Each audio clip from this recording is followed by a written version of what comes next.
Hello प्यारे बच्चों, कैसे हैं आप सभी। आई होप आप सभी अच्छे होंगे। आज हम डिस्कस करेंगे आपका हॉलीडे होमवर्क जो है कि है वीक 5 का हॉलीडे होमवर्क। इससे पहले week first, week second, week third and fourth का हॉलीडे होमवर्क हम पहले ही डिस्कस कर चुके हैं। अगर आपको वो भी वीडियोस देखनी है तो लिंक आपको डिस्क्रिप्शन बॉक्स में मिल जाएगा। तो ये हॉलीडे होमवर्क है क्लास थर्ड, फोर्थ और फिफ्थ के लिए। क्लास फर्स्ट एंड सेकेंड के लिए जो हॉलीडे होमवर्क है वो अलग वीडियो में बना हुआ है। वो भी अगर आप वीडियोस आपको देखनी है तो लिंक आपको डिस्क्रिप्शन बॉक्स में मिल जाएगा, वहाँ जाके आप देख सकते हैं। आज हम डिस्कस करेंगे वीक 5 का हॉलीडे होमवर्क। देखते हैं किस टाइप के क्वेश्चन है, किस तरीके से उनका आंसर्स करना है आपको। ओके, तो चलिए शुरू करते हैं। फर्स्ट है इसमें make a list of 10 to 15 important monuments, buildings, places of Delhi. क्या करना है, दिल्ली में आपको जो भी 10 से 15 इम्पॉर्टेंट मोन्यूमेंट्स यानी कि जो बिल्डिंग हैं, इमारतें हैं पुरानी, उनके देखना है, उनको लिखना है उनके बारे में। ठीक है, उनकी लिस्ट बनानी है 10 से 15। ये जैसे कि कुतुब मीनार दे रखा है, लाल किला है, लोटस टेम्पल है, इंडिया गेट है। तो इन्होंने 4 चीज़ें तो दे रखी हैं। आप इससे अलग भी दिल्ली में बहुत सारी चीज़ें हैं, जंतर मंतर है, अक्षरधाम मंदिर है। ठीक है, पुरानी जो इमारतें हैं, मॉन्यूमेंट्स हैं, बिल्डिंग्स भी बोला है ना उन्होंने। तो आपको उनकी लिस्ट बनानी है। ठीक है, उनके बारे में कुछ नहीं लिखना, सिर्फ लिस्ट बनानी है 10 से 15 इंपॉर्टेंट बिल्डिंग्स या मॉन्यूमेंट्स की। तो एक तो क्वेश्चन आपका ये है। सेकंड क्वेश्चन है आपका जल संरक्षण और जल के उचित प्रयोग पे 5 से 10 वाक्य लिखने हैं आपको। तो देखो, क्वेश्चन हिंदी में पूछा है तो आपको आंसर्स भी इसका हिंदी में ही करना है। तो जल संरक्षण, संरक्षण क्या होता है, जो पानी है उसको संरक्षित करना, यूज भी करना और इस तरीके से यूज करना कि वो ज़्यादा वेस्ट ना हो, बर्बाद ना हो, सबको पानी मिले। तो ठीक है, उसके बारे में आपको 5 से 10 वाक्य, 10 लाइनें लिखनी है। देख लेते हैं एक बार, आपको इसको अगर आप एक बार देख लेंगे तो आपको लिखने में थोड़ी आसानी होगी। तो देखो, ये है जल संरक्षण पे कुछ लाइन्स हैं, जरा पढ़ लेते हैं हमसे। फर्स्ट है, भविष्य में जल की कमी की समस्या को सुलझाने के लिए जल संरक्षण ही जल बचाना है। सेकेंड है, धरती पर जीवन के अस्तित्व को बनाए रखने के लिए जल संरक्षण और बचाव बहुत ज़रूरी है। पृथ्वी पर बिना जल के जीवन संभव नहीं है। पानी की कमी वाले क्षेत्रों में बच्चे अपनी मूल शिक्षा के अधिकार और खुशी से जीने के अधिकार को प्राप्त नहीं कर पाते हैं।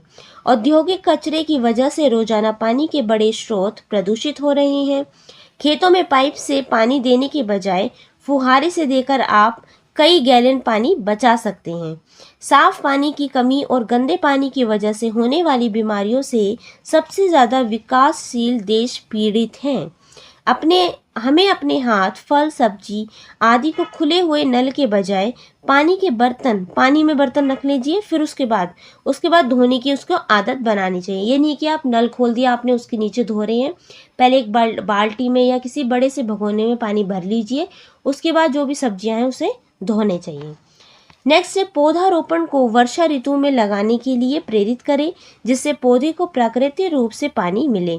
सरकार को जागरूकता अभियान चलाना चाहिए। इसके बारे में क्या है कि जो सरकार है, जहाँ पे लोगों को नहीं पता है किस तरीके से पानी वेस्ट हो रहा है, आप उसको कैसे बचा सकते हैं, वहाँ पे क्या करना चाहिए, सरकार को जागरूकता अभियान चलाना चाहिए।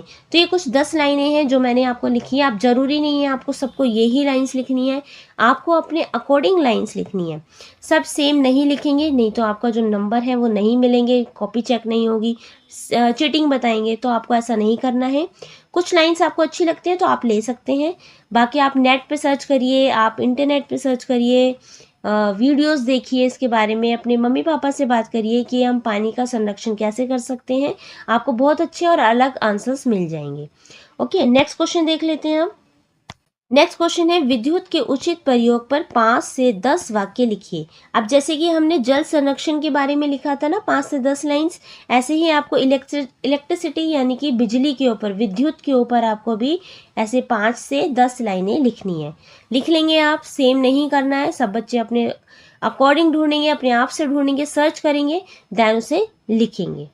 ओके, नेक्स्ट देखते हैं, परिवार में चर्चा। अब कुछ क्वेश्चन पूछे हुए हैं, इन क्वेश्चन का आपको आंसर्स करना है, चर्चा करनी है एक तरीके से। इसके अकॉर्डिंग आपसे क्लास में भी क्वेश्चन पूछे जा सकते हैं। तो क्वेश्चन फर्स्ट है, अपशिष्ट, कूड़ा या कचरा क्या होते हैं। सेकेंड है अपशिष्ट प्रबंधन के लिए क्या क्या सावधानी अपनानी चाहिए। नीले और हरे कूड़ेदान में किस प्रकार का कचरा डाला जाता है। अपशिष्ट बढ़ने से क्या क्या नुकसान हो सकते हैं। हमें अपने परिवेश में सफाई का उचित ध्यान क्यों रखना चाहिए। तो ये कुछ क्वेश्चन है जिनका आपको आंसर करना है। तो चलिए आपके एग्जाम्पल के लिए मैं इसके कुछ आंसर्स आपको दिखा देती हूँ ताकि आपको इन क्वेश्चन को करने में थोड़ी हेल्प मिले। तो चलिए इसके आंसर देखते हैं। यहाँ पे इसके आंसर क्वेश्चन फर्स्ट है, अपशिष्ट कूड़ा या कचरा क्या होते हैं। तो इसका आंसर है, देखो फर्स्ट डाल के आंसर लिखा हुआ है, किसी पदार्थ का प्राथमिक उपयोग, प्राथमिक यानी कि पहला उपयोग करने या होने के बाद जो शेष बचता है उसे अपशिष्ट या अवांछित पदार्थ कहा जाता है। यहाँ पे अपशिष्ट आएगा, ऐसे लिखेंगे आप अपशिष्ट, इस तरीके से, ओके, इस वाली जगह पे। तो अपशिष्ट होते हैं क्या, जो भी आप पहले से यूज़ कर लेते हैं, यूज़ करने के बाद जो भी लास्ट में जो शेष बचता है, जो लास्ट का जो सामान बचता है जो कि यूज़फुल नहीं होता, उसे क्या कहते हैं हम, उसे वेस्ट कहा जाता है, अपशिष्ट पदार्थ कहा जाता है। क्वेश्चन नंबर 2 क्या है, देखिए यहाँ पे है। क्वेश्चन नंबर 2 है, अपशिष्ट प्रबंधन के लिए क्या क्या सावधानियां अपनानी चाहिए। तो क्या क्या चीज़ों का आपको ध्यान रखना चाहिए अपशिष्ट को प्रबंधन करते समय। तो देखो कुछ महत्वपूर्ण बातें हैं यहाँ पे, जैसे कचरे को कम करें। तो अपशिष्ट का प्रबंधन करते समय आपको ये ध्यान रखना चाहिए, जो भी कचरा आप कूड़ा फैला रहे हैं उसको कम से कम फैलाने की कोशिश कीजिए। अनावश्यक वस्तुओं का उपयोग कम करें, अधिक टिकाऊ उत्पादों का चयन करें, भोजन को योजनाबद्ध तरीके से खरीदें। तो जो चीज़ें ज़्यादा चलती हैं उनको ही खरीदना चाहिए। ये नहीं है कि थोड़े समय एक चीज़ खरीद ली, उसके 1-2 बार यूज़ करके आपने उसे फेंक दिया, तो क्या होगा, कूड़ा ही तो बढ़ेगा। तो ऐसी चीज़ें खरीदनी चाहिए जो लंबे समय तक प्रयोग में लाई जा सके। सेकेंड है, पुनः उपयोग करें। प्लास्टिक की थैली, कंटेनर और अन्य वस्तुओं को पुनः उपयोग में लाया जा सकता है। कोई भी डब्बे हैं, जो डब्बे में आप सामान लेकर आते हैं, जो पन्नियों में आप सामान लेकर आते हैं, उनका क्या कर सकते हैं, उन पन्नियों को खाली करके आप फिर से किसी और चीज़ को लाने में उसका यूज़ कर सकते हैं, है ना। सेकेंड है, पुनः चक्रण करें। पुनः चक्रण योग्य कचरे को अलग करें और रिसाइकल केंद्र में जमा करें। पुनः चक्रण क्या होता है, जो चीज़ें, मान लीजिए प्लास्टिक की कोई चीज़ है, कोई कंटेनर है, डब्बा है, वो डब्बा टूट गया, अब आप उसमें कुछ नहीं रख सकते, तो उसे कचरे में फैलने की बजाय आप उसे इस तरीके से रख सकते हैं, एक जगह इकट्ठा कर सकते हैं वो सामान, जिससे उसका क्या हो जाए, पुनः चक्रण हो सके, यानी कि उसे दोबारा से प्रयोग में लाया जा सके। नेक्स्ट है, कचरे को अलग करें। कौन सा कचरा अलग करना है हमें, देखो गीला कचरा यानी कि जैविक और सूखा कचरा यानी कि अजैविक को अलग करें। उनके लिए अलग अलग कूड़ेदान का भी उपयोग करें। आपने देखा होगा जो कूड़ेदान रखा होता है वहाँ एक तरफ नीला होता है, एक तरफ हरा होता है, ठीक है। तो उसमें क्या करना है, एक तरफ एक अजैविक कूड़ा डाला जाता है एक में और एक में डाला जाता है जैविक कूड़ा। तो इस तरीके से आपको दोनों कचरे को अलग अलग डब्बे में डालना है। नेक्स्ट है, खाद बनाएं। जैविक कचरे को खाद में बदलें। जैविक कचरा जो होता है, जैसे कि सब्जियों के छिलके हो गए, फलों के छिलके हो गए, कागज हो गया, ये क्या होता है, कुछ समय के बाद अगर आप इसे मिट्टी में डालते हैं तो मिट्टी में घुल जाता है, ठीक है। और जो पन्नी को अगर आप मिट्टी में दबा दो, कई साल बाद भी खोल के देखोगे तो वो पन्नी आपको वैसे ही मिलेगी, उसका कुछ नहीं बिगड़ता। लेकिन आप सब्जियों के छिलके हो गए, फलों के छिलके हो गए, अगर आप इन्हें मिट्टी में दबाती हैं तो क्या होता है, ये खाद बन जाती है। तो हमें इस तरीके से खाद बना लेनी चाहिए। नेक्स्ट है, सुरक्षित निपटान। खतरनाक कचरे को सुरक्षित तरीके से निपटाएं और उसका उचित निपटान करें। जो भी खतरा ऐसा है जिससे किसी को नुकसान पहुंच सकता है तो उसको बहुत अच्छे से उसका निपटान करना चाहिए, हटा देना चाहिए वहाँ से। नेक्स्ट है, कचरे के उचित निपटान के लिए जागरूकता पैदा करें। लोगों को बताएं, लोगों को समझाएं कि कैसे आप कचरा उठा सकते हैं, इस तरीके से आप गंदगी नहीं फैला सकते हैं, किन किन चीज़ों का आपको ध्यान रखना चाहिए।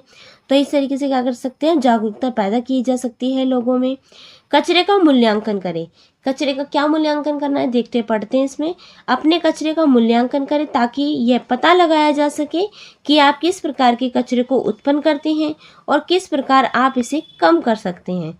क्या करना है आपको, जो भी कचरा आपका निकलता है उसको आप देखिए, उसको एनालाइज करिए कि कैसे हम इस कचरे को कम कर सकते हैं, किन किन चीज़ों का जो हम ज़्यादा उपयोग नहीं है हमारा, उसको हम रिड्यूस कर सकते हैं, कम कर सकते हैं, जिससे हमारा कचरा भी कम हो। नेक्स्ट है, कचरा प्रबंधन में कचरे को कम करना, पुनः चक्रण करना महत्वपूर्ण है, लेकिन उचित निपटान भी उतना ही आवश्यक है। कचरे को अलग अलग छांटना, खाद बनाना और सुरक्षित निपटान सुनिश्चित करना कि पर्यावरण को बचाने में मदद करता है। ओके, क्वेश्चन नंबर 3 देखते हैं। नेक्स्ट क्वेश्चन क्या है इसमें, देखो, नीले और हरे कूड़ेदान में किस प्रकार का कचरा डाला जाता है। अब आपने देखा होगा जब भी आप डस्टबिन में कुछ भी डालने जाते हैं तो वहाँ पे आपने दो तरीके के डस्टबिन देखे होंगे, एक होगा ब्लू और एक होगा ग्रीन। तो देखो कौन से कचरे को कौन से डिब्बे में डालना है वो हम पढ़ लेते हैं एक बार। नीले रंग के कूड़ेदान में सूखा कचरा डाला जाता है, तो जो भी वेस्ट मटेरियल है लेकिन वो सूखा है, गीला नहीं है, तो वो किस में डाला जाएगा, आपका नीले रंग के कूड़ेदान में। जैसे कि क्या हो गया आपके पास, प्लास्टिक हो गई, कोई धातु से बनी चीज हो गई, कांच की बोतलें हो गई, ये कैसे होती है, गीली नहीं होती, इसलिए इसे नीले डब्बे में डाला जाता है। नेक्स्ट है हरे रंग का कूड़ेदान में गीला कचरा डाला जाता है। जो कचरा गीला होता है, सब्जियों के छिलके हो गए, फलों की छिलके हो गए, तो गीला कचरा किस में डाला जाता है, हरे कूड़ेदान में। इसमें रसोई का कचरा हो गया, फल के छिलके, सब्जी और बचा हुआ खाना आदि। क्वेश्चन नंबर 4 देखते हैं क्या दिया हुआ है इसमें। देखो इसे पढ़ते हैं। अपशिष्ट बढ़ने से क्या क्या नुकसान हो सकते हैं। तो जो भी कचरा होता है, गंदगी, जो कचरा बढ़ता है, कूड़ा कचरे के जो ढेर बढ़ते हैं, उससे हमें क्या क्या नुकसान हो सकते हैं उसके बारे में डिस्कस कर लेते हैं। क्वेश्चन नंबर 4 है ये। सबसे पहले होता है वायु प्रदूषण। अपशिष्ट के जलने से कार्बन डाइऑक्साइड और अन्य हानिकारक गैसें निकलती हैं। तो जो भी कूड़ा आप इकट्ठा करते हैं, उसे इकट्ठा करके क्या होता है, कई कई लोग उसे जला देते हैं। जलाने के बाद उसमें इतनी गंदी गैस निकलती है, धुआं निकलता है, उससे क्या होता है, आपको, आपके शरीर को, आपके फेफड़ों को नुकसान पहुंच सकता है। और देखो इसमें क्या लिखा है, जो ग्लोबल वार्मिंग का भी कारण बनती है। ग्लोबल वार्मिंग क्या होता है, इसके बारे में आपको सर्च करना है। जो भी आपको आंसर मिलेगा आप डिस्क्रिप्शन बॉक्स में बताइएगा जरूर, ओके, कमेंट बॉक्स में। सेकंड है जल प्रदूषण। जल प्रदूषण क्या होता है, अपशिष्ट होता है जिससे कि जल क्या होता है, अगर आपके नाली में कूड़ा कचरा फंसा हुआ है और नाली में पानी आ रहा है तो क्या होगा, कचरा क्या होगा, उस पानी को आगे नहीं जाने देगा, वहीं पे इकट्ठा हो जाएगा, तो इससे जल जमाव होता है। पानी की गुणवत्ता खराब होती है। जो भी पानी आपके यहाँ आ रहा होता है उससे क्या होता है, उसका जो गुणवत्ता होती है वो क्या होती है, खराब होती है। नेक्स्ट है मिट्टी प्रदूषण। इससे मिट्टी प्रदूषण भी होता है, सॉइल इरोजन भी होता है इससे। कैसे, देखो, अपशिष्ट को गलत तरीके से फेंकने से मिट्टी प्रदूषित हो जाती है। अब आपने कचरा लिया, उसे कैसे भी फेंक दिया गंदी तरीके से, क्या होगा, वहाँ पे तो गंदगी फैलेगी और भी बहुत सारी लोगों को क्या होगा, उससे बीमारियां होंगी, जिससे खेती के लिए उपयुक्त भूमि कम होती जा रही है। क्योंकि हर जगह तो हमने घर बना लिए, एक नहीं चार चार बना लिए, तो क्या रहा, खेती के लिए तो जगह ही नहीं बच रही है, तो ये ध्यान रखना चाहिए। नेक्स्ट है बीमारियों का फैलना। अपशिष्ट के संपर्क में आने से कई बीमारियां फैलती हैं, जैसे कि पैचिस हो गया, दस्त, हैजा, मलेरिया और टाइफाइड। तो आप अपशिष्ट के यानी कूड़ा कचरे के संपर्क में आते हैं तो उससे आपको क्या होता है, बहुत सारी बीमारियां फैल सकती हैं। नेक्स्ट है स्वास्थ्य जोखिम। कचरे के ढेरों पर रहने वाले रोग वाहक जैसे कि चूहे और कीड़े बीमारियों को फैलाते हैं, और ये किस पे आते हैं, कचरे पे ही आते हैं। जहाँ कचरा होगा वहाँ ये जरूर आएंगे। नेक्स्ट है श्वसन संबंधित बीमारियां। श्वसन यानी कि सांस लेने से हम संबंधित भी बहुत सारी बीमारियां हो जाती हैं, जैसे कि हवा में मौजूद अपशिष्ट से फेफड़ों और श्वास संबंधी रोग हो सकते हैं। हवा में बहुत सारे अगर कीटाणु भरे हुए हैं, ठीक है, तो उससे क्या होगा, श्वसन, सांस लेने में दिक्कत होगी, फेफड़ों से रिलेटेड जो रोग हो जाएंगे, तो इसका ध्यान रखना चाहिए। भूमि को भी नुकसान होता है। कैसे होता है, देखो, अपशिष्ट के कारण भूमि की उर्वरता कम होती है, जिससे फसल उत्पादन में क्या आती है, कमी आती है। नेक्स्ट है पानी की बर्बादी। क्या होता है, इसमें पानी की बर्बादी भी होती है, जिसको बहुत ध्यान से देखना चाहिए। प्रदूषित जल पीने के लिए सुरक्षित नहीं रहता है, जिससे जल संसाधन कम होते हैं। तो जो भी पानी हम कहीं से भी पी लेते हैं या पानी वेस्ट हो रहा है, उसको रोकना चाहिए। उससे अगर हम कहीं का भी पानी पी लेंगे तो हमें डिजीज़ हो सकती है, हम बीमार पड़ सकते हैं। पानी अगर नहीं आ रहा है, उस पानी की जो बर्बादी है वो रोकनी चाहिए। बहुत अच्छे से पानी को यूज़ करना चाहिए। नेक्स्ट है अपशिष्ट प्रबंधन की लागत। अब इस अपशिष्ट को प्रबंध करने में, रखने में क्या लागत आती है, कितने पैसे लग जाते हैं इसको इकट्ठा करने में। तो देखो, अपशिष्ट के उचित प्रबंधन के लिए अधिक लागत आती है, बहुत लागत आती है इसको इकट्ठा करने में। नेक्स्ट है वन्य जीवों का खतरा। वन्य जीवों को भी बहुत खतरा होता है, किससे, अपशिष्ट के कारण। अपशिष्ट से वन्य जीवों के आवास नष्ट हो जाते हैं। जो भी अपशिष्ट पदार्थ होते हैं, तो क्या होता है, पेड़ काटे जाते हैं, पेड़ पे बहुत सारे पक्षियों का घोंसला होता है, वो घोंसले गिर जाते हैं तो उनके रहने की जगह नहीं होती, आवास नष्ट हो जाते हैं उनके, और वे बीमारियां पकड़ सकते हैं, बीमारियां भी हो जाती हैं। नेक्स्ट है जलवायु परिवर्तन। अब हमारे कारण ग्रीन हाउस गैसों का उत्सर्जन होता है, जो भी अपशिष्ट है, कूड़ा कचरा फैला रहे हैं, फिर उसे जला रहे हैं, उससे जहरीली गैसें निकलती हैं उसके धुएं से। उससे क्या होता है, ग्रीन हाउस का इफेक्ट पड़ता है और क्या होता है, जलवायु में परिवर्तन भी आ जाता है। प्राकृतिक संसाधनों का नुकसान, प्रकृति के जो भी संसाधन है उसमें क्या होता है, नुकसान पहुंचता है। अपशिष्ट में कई उपयोगी संसाधन होते हैं जिन्हें पुनः चक्रण करके दोबारा प्रयोग में लाया जा सकता है। तो आपने देखा होगा जो चीज़ कूड़े में फेंकने जाती है उसका भी उपयोग किया जा सकता है, तो उसे उपयोग करके उसका पुनः चक्रण करके दोबारा से प्रयोग में लाया जा सकता है। लेकिन अपशिष्ट के सही तरीके से प्रबंध ना होने पर इन संसाधनों का नुकसान होता है। अगर अपशिष्ट पदार्थ की जो गाड़ी है, जो भी ले जाने वाली, कूड़ा ले जाने वाली जो भी गाड़ी है, वो ठीक से वर्क नहीं कर रही है, कूड़ा गिराती हुई जा रही है, या एक जगह सारा कूड़ा इकट्ठा हो रहा है, तो क्या होगा, इससे नुकसान भी पहुंच सकता है। इसलिए इसका जो प्रबंधन है बहुत ध्यान से और सोच समझ कर करना चाहिए, किसका, अपशिष्ट और कूड़े कचरे का। नेक्स्ट क्वेश्चन हम देख लेते हैं, कौन सा क्वेश्चन है इसमें। हमें अपने परिवेश में सफाई का उचित ध्यान क्यों रखना चाहिए। तो जहाँ हम रहते हैं, जो परिवेश है हमारा, पास पड़ोस है, आस पड़ोस है, उसमें हमें सफाई का कैसे ध्यान रखना चाहिए, क्यों रखना चाहिए ध्यान। तो देखो, सबसे पहले है स्वास्थ्य। अगर हम अपने घर के आसपास साफ सफाई रखेंगे तो क्या होगा, सफाई से हम बीमारियों से बच सकते हैं, क्योंकि कीटाणु और गंदगी से होने वाली बीमारियों का खतरा कम हो जाता है। सेकंड है पर्यावरण। साफ सुथरा वातावरण हमारे प्राकृतिक संसाधनों की रक्षा करता है और पर्यावरण को प्रदूषण से बचाता है। इससे हमारा पर्यावरण क्या होता है, प्रदूषित नहीं होता है। नेक्स्ट है मानसिक स्वास्थ्य। साफ सुथरे वातावरण में रहने से हमारा मन शांत और सकारात्मक होता है। अगर हम शांत माहौल में रह रहे हैं, साफ सुथरे माहौल में रह रहे हैं, तो क्या होता है, हमारा मन भी शांत होता है, हम सकारात्मक भी होते हैं। नेक्स्ट है आत्मविश्वास। क्या है, साफ सुथरे रहने से हमारा आत्मविश्वास भी बढ़ता है। अगर हम साफ सुथरे हैं, साफ सुथरे धुले हुए कपड़े पहन रखे हैं, क्या होगा, उससे हमारे अंदर कॉन्फिडेंस आएगा। आत्मविश्वास यानी कि कॉन्फिडेंस आएगा, हम दूसरों को सामने से भी बेहतर दिखते हैं।